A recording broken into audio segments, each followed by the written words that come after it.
there we go. The next set is Misteria, part the Mistveils. For 10,000 years, our ancestors have walked the path well travelled. Like the tiger stalking its prey, they have waited. Like the snake hiding in the murky water, they have waited. Like the waning faces of the moon, they have waited. Until now, the truth lies beyond the mist. Gorgeous scenery straight away, right? So, the Mist beckons you to Japan for the world premiere of Part the Mistveils in Klloo in Tokyo, taking place from May 17th to 19th, featuring the brand new Part the Mistveil sealed deck format. So this is very intriguing to me, right? So they are definitely continuing this idea of every set having a feature format, right? So with Bright Lights, we had Crack Shuffle Play. With Heavy Hitters, we had UPF Drafting. And now with Part the Mistveils, we have a new sealed deck format, which is definitely an interesting thing. I think they should, though, be pushing it a lot harder. So, for instance, with Bright Lights and Crack Shuffle Play, that to me is still the best go-to player-friendly format, right? Anyone can go out, buy a box of Bright Lights. They can use Crack Shuffle Play as an easy tool to get into deck building, play some diverse games, and have a bit more fun than normal sets without the knowledge basis that you generally need for Flesh and Blood. The only issue being that, obviously, the set is mechanologist driven, and that isn't going to appeal to everyone. Then we have Heavy Hitters, which is kind of the now go-to. I think it's more the go-to set because of the popularity of the heroes in it and just the hero classes in it, more so than the actual set. I think Crack Shuffle Play is something they kind of should have carried forward, and there are ways to do it with tri-class sets. It is definitely harder, right? But if you focus more on, say, the generic slots rather than the singular class cards, or, make tri-class cards, you could get it done, right? And it would be a great new player asset to have. But I definitely like the idea that, sets have a purpose beyond just buying, collecting, tearing open, flooding the market with the cards, getting all the cards you need for your deck tech, and then sort of dropping off. But I don't think they're strong enough yet to carry the product forward, right? The idea of, I can go out, I can buy a box of Heavy Hitters, get a group of friends together, and play UPF Draft. Cool. Bit harder than what you might think, because obviously you need people for UPF Draft. It's not like, again, Crack Shuffle Play, where I can go just grab my partner and play Crack Shuffle Play. So I'm very curious to see what this is, this new Part the Mistveil sealed deck format, what the spin is. So it'll be definitely interesting to see. Across the entire weekend, discover the ancient traditions and talents of Misteria. So this is the big thing. They've laid hidden beneath the Mistveil for centuries until now. So we'll skip that part, right? Awesome to see the prizes continuing to increase on a baseline. Fantastic. But we have the arrival of a new talent. Watch the wording. So a singular talent, maybe, unlike anything Rathe has seen before. So if we think about the talents we have so far, we have Light and Shadow, we have the Elemental, we have Draconic, but then we also have Royal, right? Royal is the one that is probably out of the woodwork of everything else, right? It's the idea of just qualifying for X items or X cards in play versus, Elemental being able to pick from this plethora of card pools, having that fuse mechanic, and Light and Shadow with the soul interaction, and then Draconic is mainly just Chainlink Swell, so that's already pretty diverse talents. So I'm very interested to see where they go with this, a new talent unlike anything we've seen before, and also how impactful it is, right? Because on the scale, we have Draconic, which is probably the easiest to implement, the easiest to balance, Light and Shadow next, and then way above that, we have Elemental as a huge headache that we've talked about before, simply due to the plethora of cards that it gives access to, right? So you have to make the fuse cards, you have to make the Elemental cards, you have to make the class cards, and that is a super headache in design and balancing, as well as any hero you go forward, then having retroactive use of all those card pools.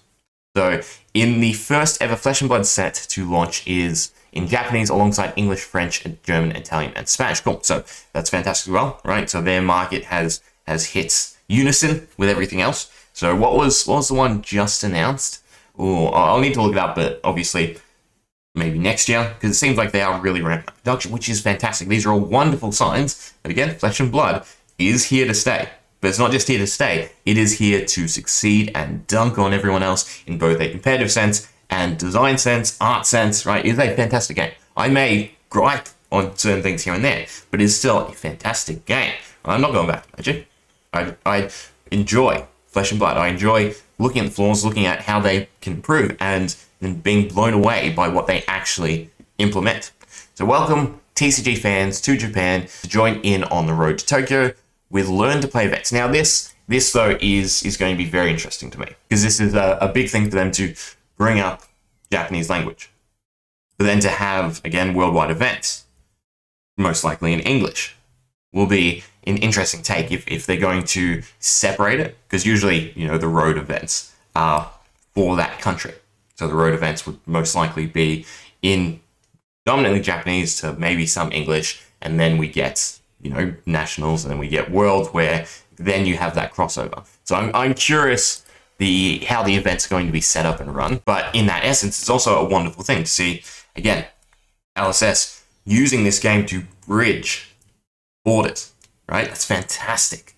It's fantastic to have a tool like that, to see that Flesh and Blood is that popular, because you got Yu-Gi-Oh, for instance, right? Heavily popular, Western, heavily popular in Japan as well, but you have the OCG and the TCG, right? And they have their own cards and their own tournaments and everything like that. Same with Pokemon. You've got your Japanese sets, and then you have your Western sets. Well, they pull from the same cards. They're designed, again, for the Japanese market and for everyone else. So, learn, train, and master the sacred arts of Misteria, and you could become the next calling champion. For more information on Road to Tokyo, see Fabtcg or the Fabtcg Japanese language version.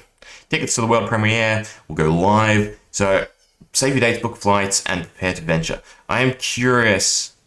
Yes, they have things to do and the events detail, but I'm curious because obviously travel is becoming a big thing with LSS, right? And promoting that and making sure that there is, knowledge for people who don't necessarily travel, which is, again, LSS from a company standpoint are doing everything everyone else doesn't care about, right? Incentivizing you to travel, incentivizing you to come participate, incentivizing you to be part of the community is fantastic. But then also doing the legwork to help you in that journey, give you reasons to come, give you things to do other than Flesh and Blood, to explore the country that is being host to them. That is just, again, overall fantastic. See, but that side, what's in the set, right? Obviously, there's not a lot to go on here, but, well, Ninja is obviously the golden pick, right? So again, we went through what classes haven't been touched. For me personally, it was Illusionist, Runeblade, Wizard. They're the ones that haven't been touched in any sense. It's okay, it's fine. Wizard, you got a little leeway because you have the Draconic, you have Uprising, sorry, not Draconic, you have the Elemental, Ice. So what I think is going to be in this set is it's still going to be a tri-set. Right, we have a lot of illusions to try. So we have like a tiger, like a snake, and like the waning faces of the moon. Right, 3 instances of they have waited. Then we also have down here, reshape your mind, body, and soul. So what this says to me is ninja, body, ninja, tiger, right? Then we have illusionist for mind or soul, depending on how you go with. Actually, no, mind for illusionist, right? And we'll tie that in with Murky Waters.